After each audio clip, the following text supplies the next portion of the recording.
Hey everyone, Dockwell here, and in today's video I'm going to be going over Glimmer Cape. I'm going to show you what it does, how to use it, and when to buy it. So to start, this item costs $21.50, and that is actually pretty cheap for an item you're going to be building up to and keeping in your inventory for the entire game, and that's mostly because this is a support item, a 4-position, but really a 5-position item mostly. And there actually was a patch where cores were even buying it, but that's just because it was broken, so let's ignore that, because for the most part, this is going to be a support item. So even though it is cheap, it kind of needs to be cheap because it is a support item, and then it makes it a little bit more expensive just because you're buying it on a position 5 who isn't getting that much farm. So then what this item does is it gives you two main things, and the first one is magic resistance. It gives you a flat 20% magic resistance, which is just great in general for getting tanky on any kind of support hero who generally can be bursted pretty easily by magic damage just because they usually have low HP pools until they get some levels and buy some items. Then the other thing is it gives you this active Glimmer, which has a 600 range, 125 mana, and 14-second cooldown, and it has this range because you can cast this active on yourself or an ally. And what it does is basically after a short delay, half a second, it makes you invisible. So you can make yourself or an ally invisible, basically to save them from any kind of initiation or any damage or anything like that, and it forces the enemy to pop dust or have some other way of revealing invisible units or dispelling the Glimmer Cape, because it can be dispelled.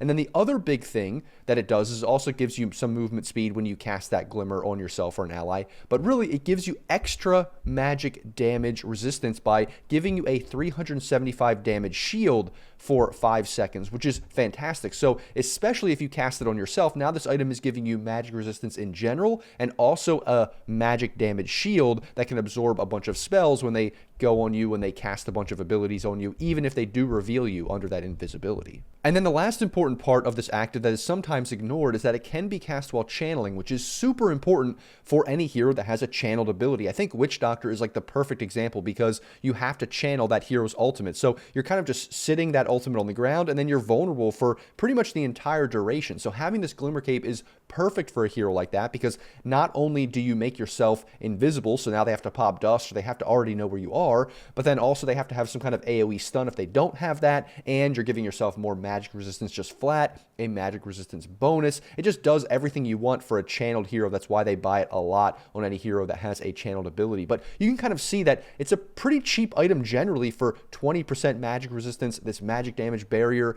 you know, a little bit of mobility, a little bit of escape. If you have this invis component, forces the enemy to buy dust, and you can cast it while channeling. So you can see it does a lot for a pretty cheap and decent item, which is why in a previous patch it was actually getting bought by a lot of cores, because just fundamentally it is a very good item for what it does.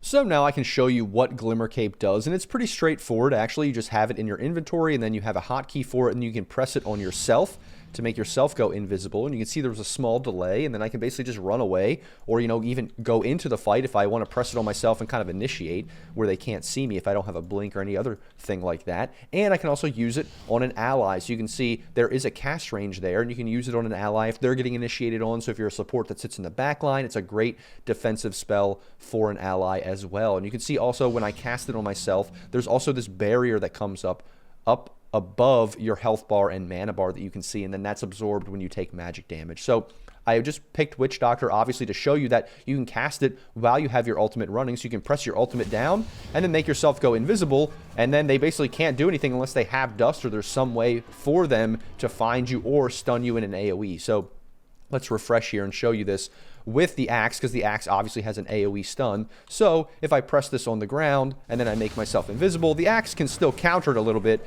by having this AoE stun. So any hero that has an AoE stun does counter it a little bit, but still, there's not a ton of those in the game. They have to know exactly where you are. They have to kind of run through whatever the spell is that you're casting to get there, and all this kind of stuff. So it makes it really, really valuable. Plus, a lot of times, once they know you have this, if you are a Witch Doctor, they're going to bring dust, but that's all obviously a good thing in general, because then it forces them to pop dust. Maybe they popped it earlier for a different hero, and then you're kind of running away and they don't have it available anymore or something like that, or it forces them to have a gem. You know, it just, for a relatively cheap cost, it forces the enemy to do a lot of different things that is just really, really annoying. Then the last thing I wanted to show you is just that Nullifier does cancel this item out. It dispels it. So basically, if you have Nullifier on you, you can still cast it on yourself or even the ally that has the Nullifier on them, but it doesn't actually do anything. It kind of looks like it's going to do something and then it just goes away. You're not invisible. You don't really get any benefit from it. The other thing, though, is if you cast it early and the enemy doesn't see you, you see this axe actually can't cast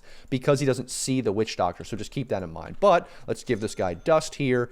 If we use this, then we use this, then we nullify that. Now, because you can actually see and cast the Nullifier on this Glimmer Cape, it does go away. So just keep that in mind if you're already revealed. So in a way, yes, Nullifier is pretty hard counter on Glimmer Cape, but if you're already invisible, you can sometimes get away if they don't have the time or they're not quick enough to press that Nullifier on you. So just keep that in mind. So in terms of heroes that like to buy it, we kind of already mentioned Glimmer Cape heroes like Witch Doctor, Warlock, Pugna, Shadow Shaman, any support that has a channeled spell, this is going to be extremely good on those heroes, and they're probably going to buy it every single game. It's just that good. But that doesn't mean it's only reserved for those heroes. Pretty much any other 5 or 4 position that feels like they need some kind of tankiness or escapability or anything like that can also buy this item. Like a Shadow Demon can totally buy this item. Jakiro can buy it. You know, any support that wants that extra tankiness and escapability and survivability, like I said, or just to annoy the enemy, or even to initiate with some invis to just walk in, that is also a good component. Or just in general, even if it's not for yourself, it's a good save for your ally. So it's just one of those that even if you don't feel like you need it necessarily, it is good to just have it for your ally, for your carry, for your mid, for your initiator when they go in after they're, you know, done bursting all their spells and the enemy turns on them. It's just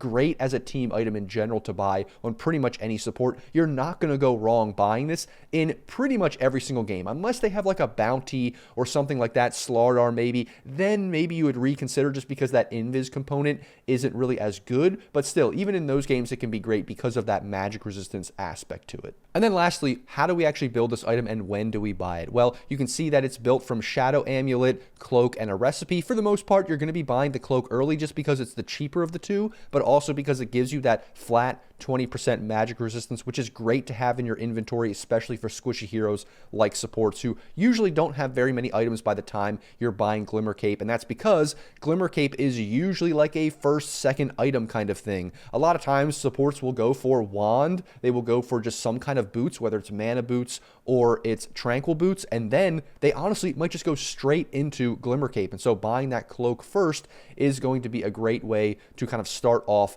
your build into Glimmer Cape. You can buy Shadow Amulet instead, but that's very rare. They kind of have nerfed this in terms of just casting this on yourself these days. Like in the past, people would use it to grief and stuff. So it's really not as good anymore. So you're almost never going to be buying this first. You pretty much always want to buy Cloak first. And then obviously you're just buying the recipe last once you have these two items to finish it off. And like I said, you can totally buy it as a first item on a lot of supports. Maybe even a second or third item. Let's say you want to go for Force Staff first, or there's some other item that you really, really need, and then you're going back for a Glimmer Cape. But in the first 1, 2, 3 items, that's usually when Glimmer Cape is going to get bought. It's very rare that you're going to buy this late game because it's a cheaper item. Usually late game, you have more money. You want to buy more luxury items, especially on supports. But usually if it's a good game for Glimmer Cape in general, you don't want to wait till late game. You want to buy it early just because it has so much impact early against magic damage and to just have yourself be survivable and all those kinds of things. People aren't buying Gem that early against Glimmer Cape. People aren't getting that Dispel from Nullifier early. That's usually a late game item too. So that's why if you're going to buy it at all, you want to get it early, and the earlier the better. And that, everyone, is Glimmer Cape. I hope this helped you better understand the item and when to buy it. And as always, guys, if you like the video, don't forget to like, comment, and subscribe. Thanks for watching, and I'll see you in the next video.